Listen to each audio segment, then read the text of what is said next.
Winter cleaning and maintenance tips for your sunroom. Inspect windows and doors for drafts, sealing gaps with weather stripping or caulking. Clean interior and exterior glass panels to maximize sunlight and improve views.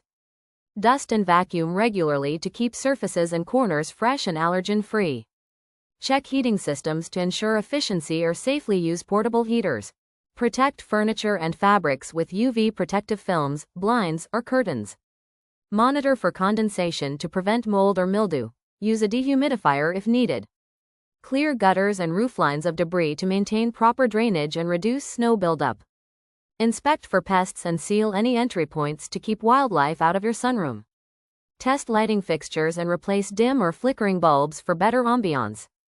Plan future upgrades, such as improved insulation or updated windows, for upcoming seasons.